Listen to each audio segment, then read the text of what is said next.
I'd like to say shalom once again for our brothers and sisters that may not fully understand what that means, or shalom. It just simply means peace and greetings to all of the brethren, or the brothers and sisters. We're going to come back.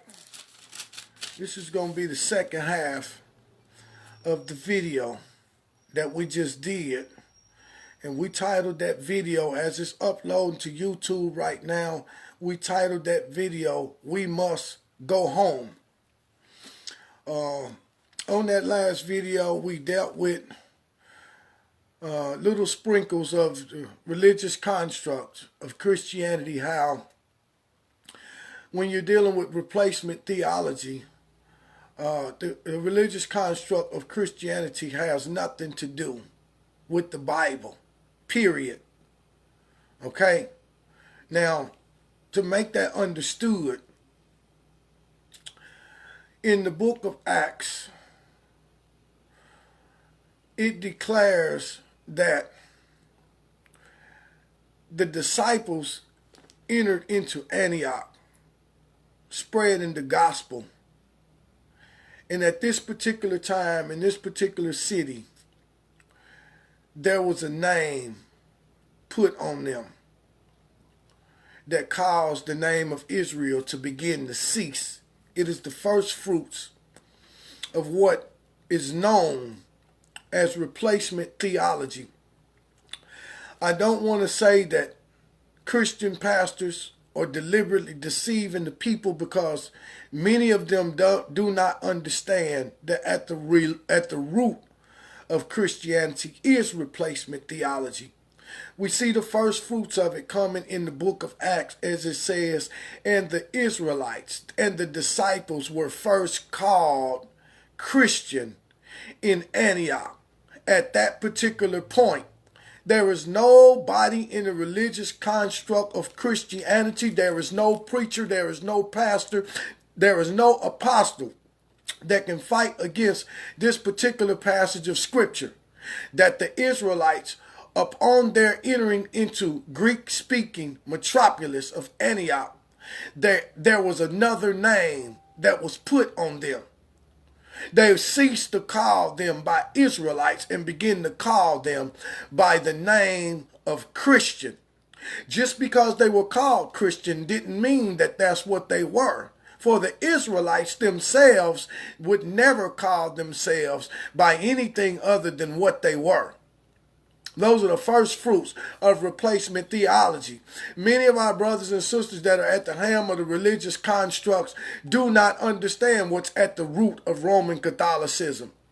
And so they are without that information.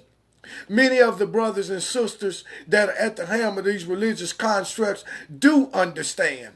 And they will become the would-be charlatans of this earth that cannot use the scripture, which is classified as the words of the Messiah, which his words are only spoken words that came from the prophets, which their words were only words that came by way of the Most High. They cannot use those things, so they have to use the letters of a man and the account of apostles that were never chosen to be apostles. And I don't care who they are and where they stand at, they cannot substantiate these so-called apostles in the New Testament up under the epistles or the Pauline epistles. They cannot substantiate anywhere where this was an act of the Most High with these men. And so it is from these things that replacement theology has its root and springs forth. So what we want to do now is we want to show you some things contained in the scripture as it relate. You see, when we said that no Christian preacher or Christian pastor can use anything in the Bible except they supersede the one that the Most High was talking about, that means that they had to put themselves in Israel's place in order to build a sermon. And if they don't put themselves in Israel's place, they wouldn't have no sermon to be built. Because nowhere in the scripture can you find anywhere where the Most High spoke anything concerning anybody that was called a Christian. There was never no promises that were made to anybody that were called a Christian. Howbeit, the root of replacement theology mandates and teaches through the guise of theology school and cemetery school that the Most High's people had ceased to exist and they rejected him, and then the Father chose the Gentiles and they became the ones that will funnel his ministry through the earth. Well, that is completely foolish. Because we sing in Jeremiah 31st chapter, thus said the Lord that giveth the sun for a light by day, the moon and the stars for a light by night, who divide the seas when the waves roar. The Lord of hosts is his name. If those ordinances shall pass from before me, then I will cause the children or the seed of Israel to cease from being a nation before me. Nobody can do away with the seed of Israel. We established the fact that the seed of Israel are those that came by way of the prophecies that the Messiah spoke when he said, these be the days of vengeance, that all things that are written must be fulfilled. They shall fall by the edge of the sword, then be led as captives into all nations. So we had to identify who the children of Jerusalem and the children of Judah are, those that came by way of the slave trade, according to Deuteronomy chapter 28, verse 64. And the Lord shall fulfill Messiah's prophecy by scattering us from one end of the earth even unto the other. And there the Psalms 83 would be fulfilled. We shall worship other gods which neither us or our fathers know, God of wood and God of stone. The God in wood and the God of stone represents the thing of replacement theology that was done, that we will be absorbed into religious construct and cause Psalms 83 to fulfill itself. They have taken crafty counsel against thy people. They have consulted against thy hidden ones. They have said, come, let us cut them off through slavery from being a nation, and then build constructs that they would never remember their name as Israel anymore. Henceforth, you have a great work that the Messiah is going to do in the earth concerning the regathering of the Father's people, that according to his prophecies in Ezekiel and in Jeremiah and then in many other places in scripture where the Most High declares that he will regather his people. So what we want to do now is we want to come back with a part 2, using the words of the Messiah and using specific events that the Messiah went through to make our brothers and sisters understand how important it is for us to translate our mind and our understanding according to the purposes of the Most High and according to the promises, that we now may have a desire birthed in us to go back home. And we're going to start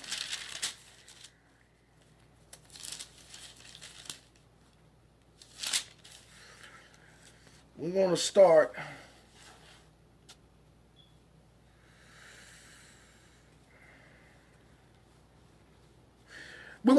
in the 4th chapter, because I want to show you something.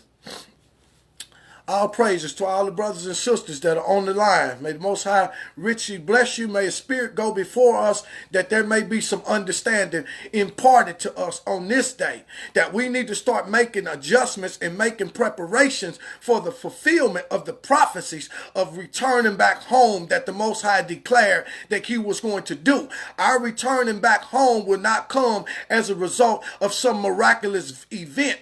Our returning back home will be something that is an act of faith based on what the Most High declared he would do and based on the promises that he had made to us. So we have to start seeing those promises as a great thing as it relates to returning back to the land that our forefathers had received. The video may pause for 1 second. Okay, I do apologize for that. So let's go. We're going to pick this up. Our foundational scripture is going to be coming out of the 5th chapter of the book of Mark. But we're going to start in the 4th chapter because there are some things that I want to paint some pictures for our brothers and sisters' encouragement. That these things may not always be easy, but they will be doable. Verse 35 of the 4th chapter of the book of Mark says, and the same day when the evening was come, he said unto them, let us pass over unto the other side. And when they had sent away the multitude, they took him even as he was in the boat, and there also with him other little boats. And there rose a great storm of wind, and waves beat into the boat, so that it was now full. And he was in the stern of the boat, asleep on a pillow. And they awake him, and saying unto him, Master, carest not thou that we perish? And he rose, and he rebuked the wind, and said unto the sea, Peace, be still. And the wind ceased, and there arose a great calm. And he said unto them, Why are ye so fearful? How is it that ye have no faith? And they feared exceedingly, and said unto one another, What manner of man is this, that even the winds and the seas obey him? You see, when we do some of these videos, some of the videos come by way of the Spirit as it relates to things that the Spirit gives me to speak on.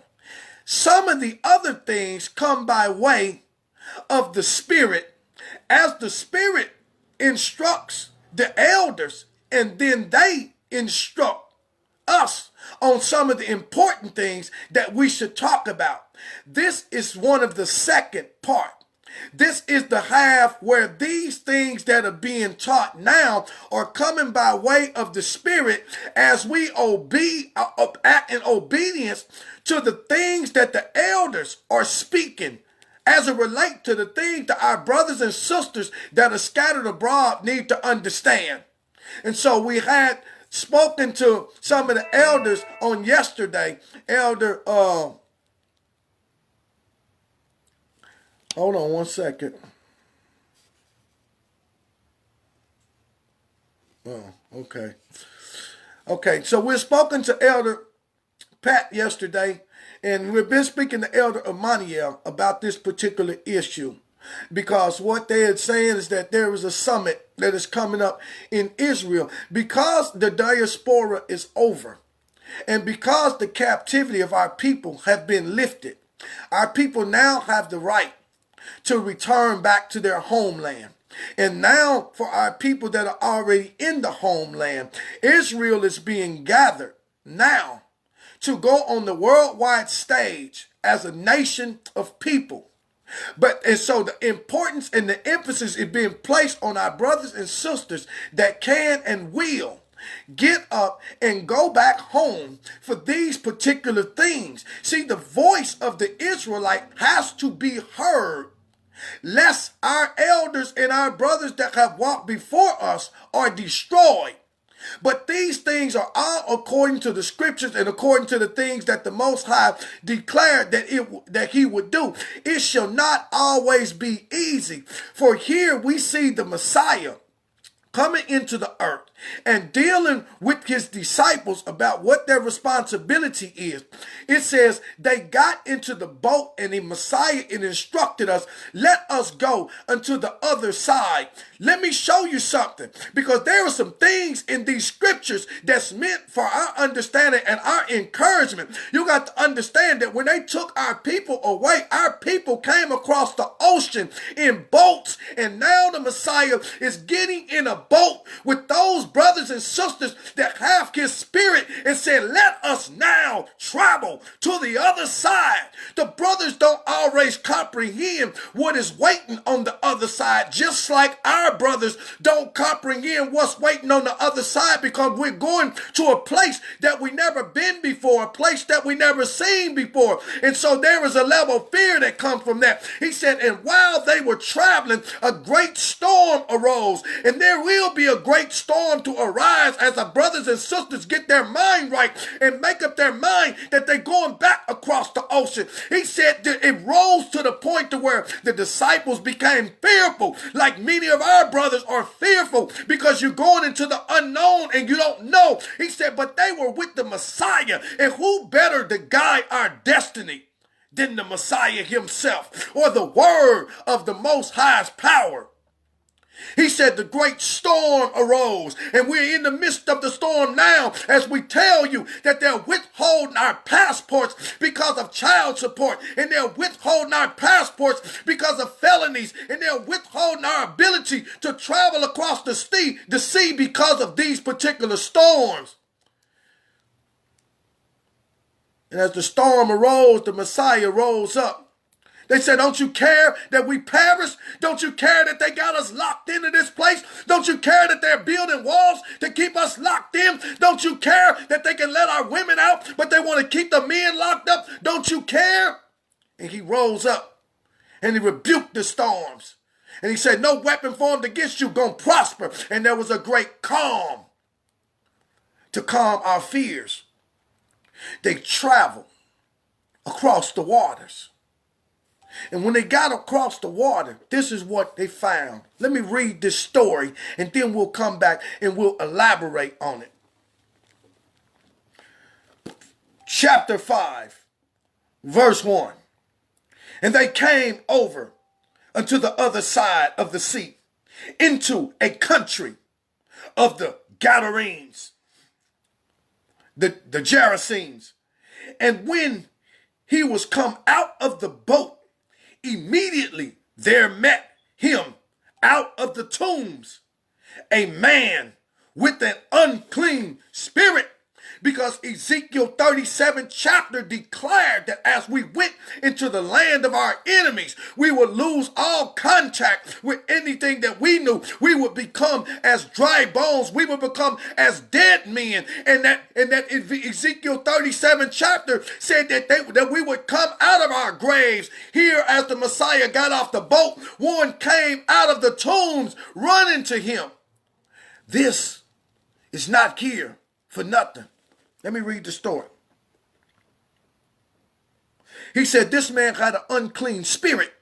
And the unclean spirit is in representation of all of the abundance of illusions that have been placed on the Most High's people as they went into a foreign country and the land of their captivity. We were bound by the unclean spirits of mental program, bound by the unclean spirits of the idolatrous practices that this country have put in place, as they declare homosexuality legal. There are dead men, dead Israelites that will come out of the tomb with unclean spirits. Our sisters have unclean spirits of lesbianism that will come out of the tombs with those unclean spirits. And there are many other unclean spirits that we have. The unclean spirits of pharmakia, the unclean spirits of pharmaceutical drugs that are on our people, the unclean spirits of porneia, all of these things that have been put on a father's people in the land of their captivity. He said immediately there, man, you got to understand that when the Most High Spirit show up, you got to be ready to move immediately. Noah, being warned of things of God not yet seen, moved with fear and built the ark to save his house. It said when he got out the boat, immediately them that were bound recognized when it was time for them to move. It says, let's read.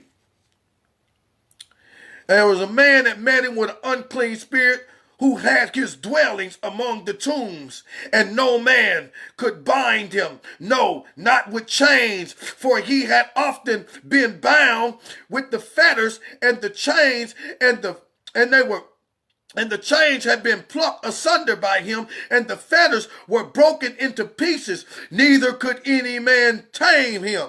This is our brothers that have become mental programmed to the point No man could bind them. No, not with chains, not with fetters, because those unclean spirits run so rapid in us with the things that we've been programmed into, that when the brothers and sisters come with a word of the Most High to try to tell you to do what the Messiah said, take my yoke upon you, for my yoke is easy and my burden is light. They try to bind him with the yoke of the Most High. They try to put the Messiah's yoke upon him that was easy. They try to do what King Solomon said and put your neck in his fetters and put your hands and your feet in his fetters. And that was for guidance, that we would be able to be led to the right places. But when we have that unclean spirit running rapid in us, we reject the things of the Most High, even though we're declaring that we're the Most High's people and no man can bind them. No, not with chains. No, not with fetters. He said when they put the chains on him, he plucked the chains apart till his fingers bleed. And when they put the fetters on him, he would break the fetters as well. It says, and always night and day, he was in the mountains and in the tombs, crying and cutting himself with stones, because some of these unclean spirits that is on our brothers are the spirits of suicide that get you to go against the will of the Father as he try to release you. And so he's daily cutting himself with stones, doing things that are hazardous to his soul's welfare, rejecting the word of the Most High, rejecting everything good that's coming in his way to try and get him out of these things. But he was so important that the Messiah traveled across the ocean to get him. Come on.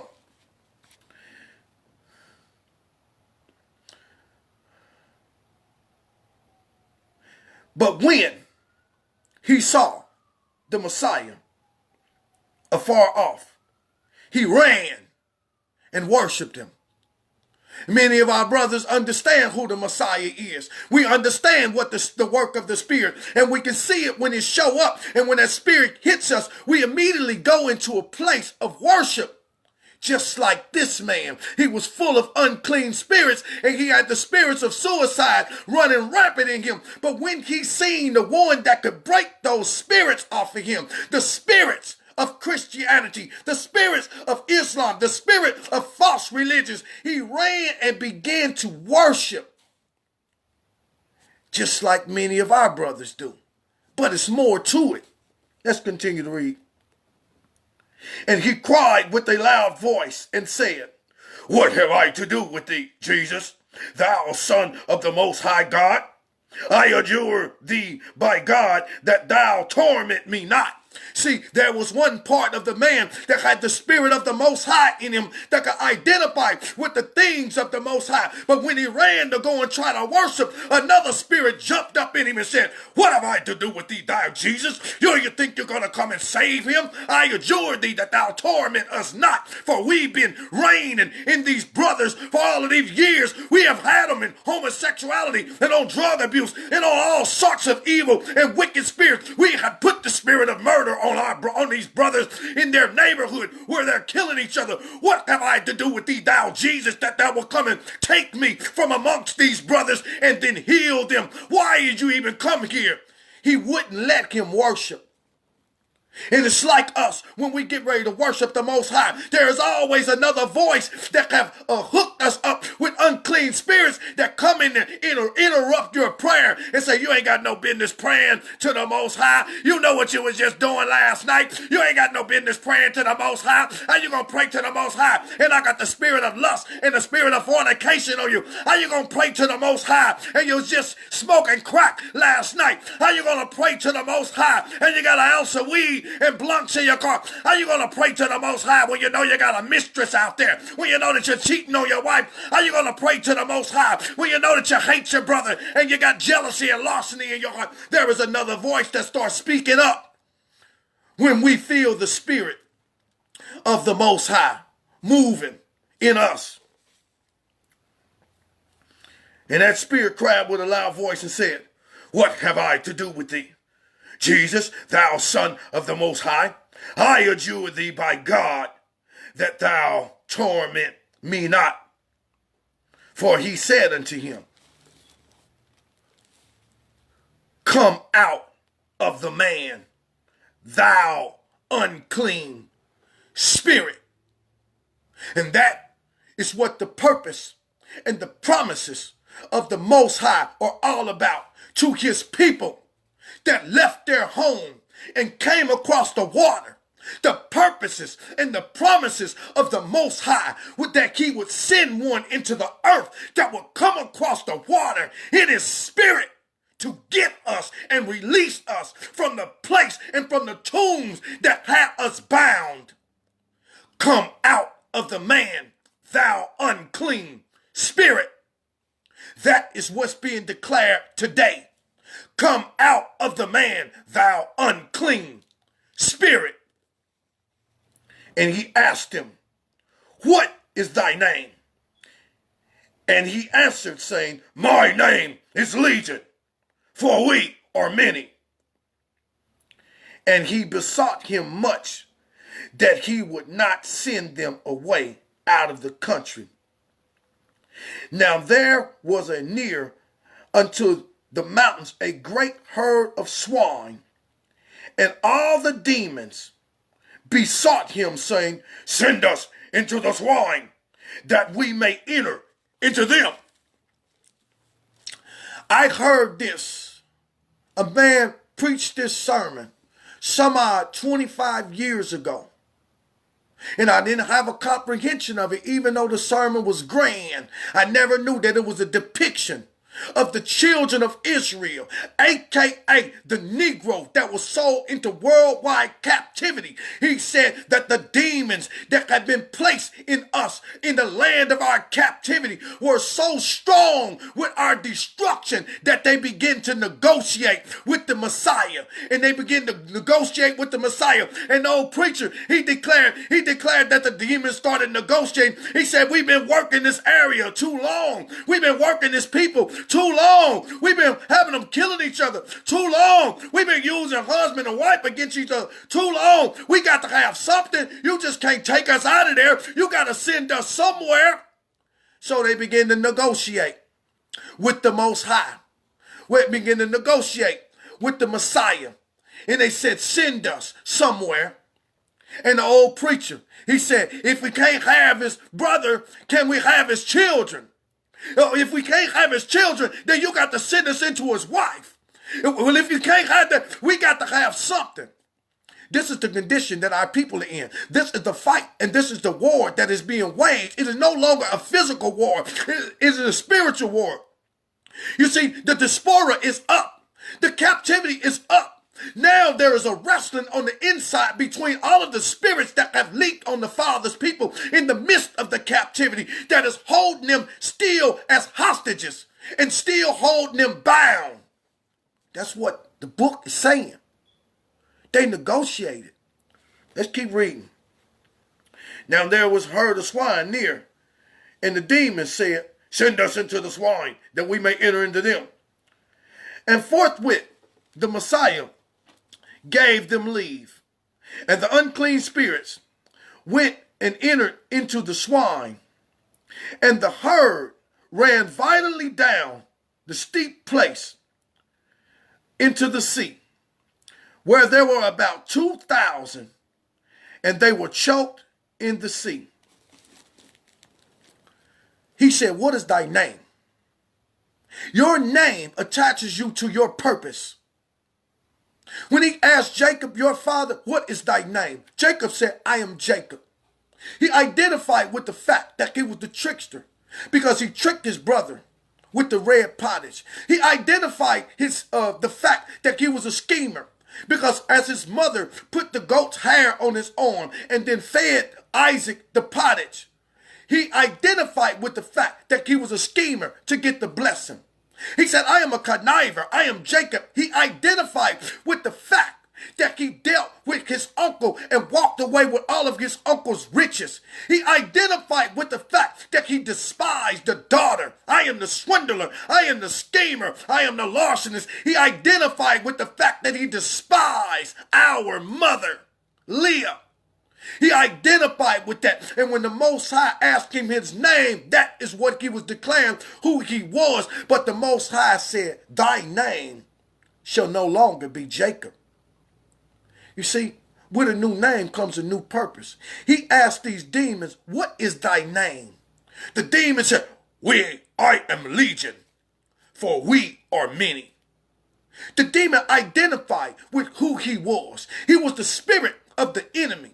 He said, and we are many. He identified with the fact that he was the one that was responsible for the spirit of homosexuality, for the spirit of murder, for the spirit of larceny, for the spirit of jealousy, for the spirit of envy, for the spirit of bitterness, for the spirit of unforgiveness, and every other wicked spirit. He said, for we are many. And legion was 6,000 demons.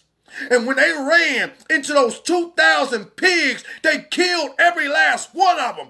He identified with the fact that we are the ones responsible for the brothers killing each other. We are the reason why the husband and the wife can't stay together. We are the reason that men run off and leave their children. We are the reason. We are the ones that's raising the children. We are the ones that's causing them to oppress the children of Israel and all of the people. We are the ones that got the spirit in our sisters of rebellion. We are the ones that's responsible for those things, for we are many, and our number one job is to lead them into places of destruction. You see? We ain't got to the key point yet.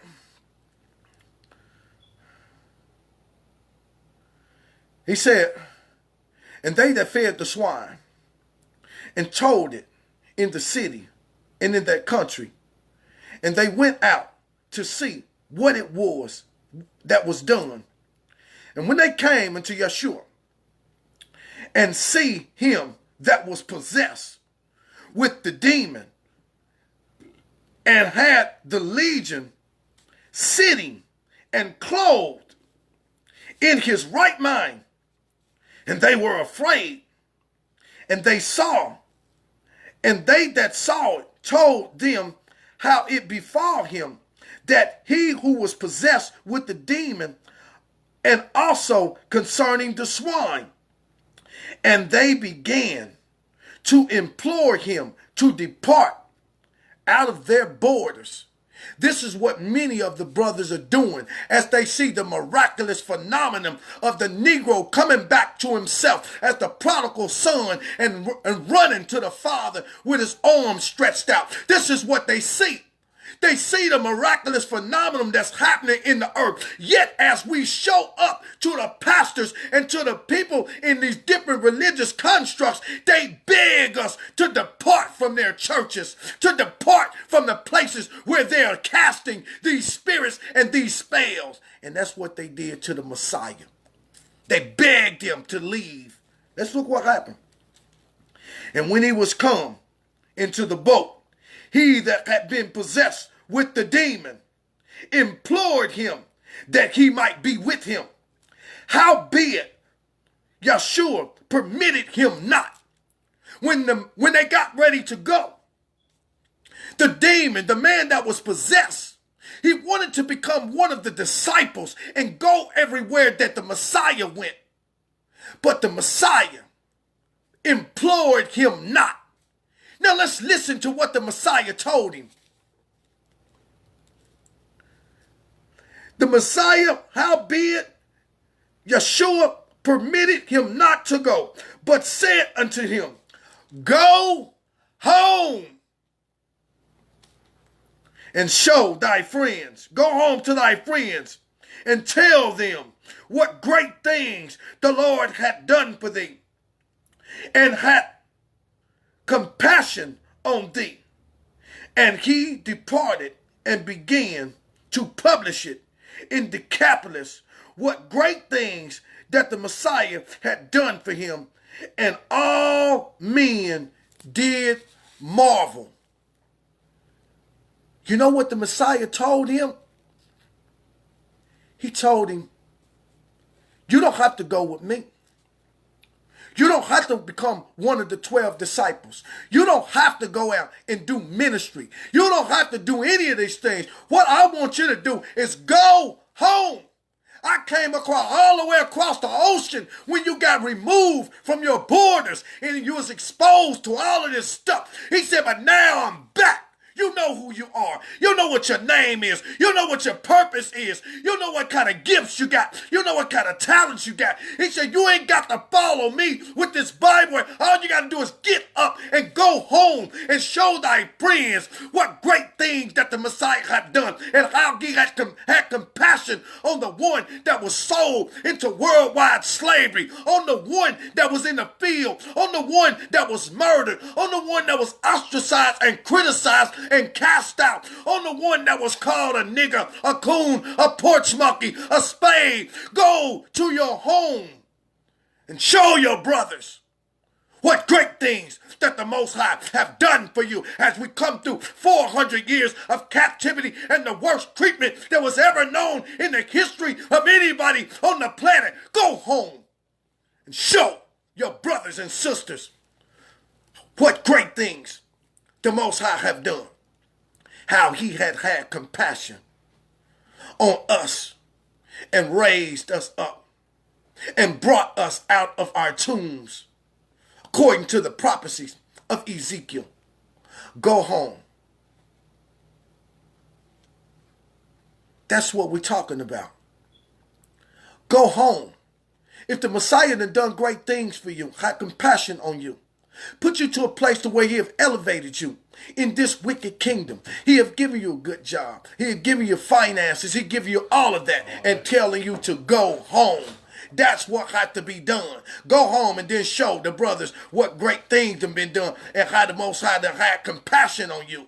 He don't mean for you to stay in a tomb with dead men, stay in a tomb with dead men on crack, on alcohol, in homosexuality, in all of these mess. And when you get delivered from that stuff, he said, go home and tell your brothers what great things I've done and how I've had compassion on you. And many of your brothers right now, you have enough money to go and buy your plane ticket and go and take a vacation into the interior of the land that our people was taken out of and made slaves at. You have the necessary finances that are going to take over there to double and triple your money and put together businesses and do things that you can start bringing your other brothers and sisters. Many of you have enough money that you can set up things and set up funds to start contribution so that you can start sending the brothers and sisters home that have a desire to be home but don't have the necessary means to get there. Many of you brothers are there already. You got the story. That's part 2. Hey,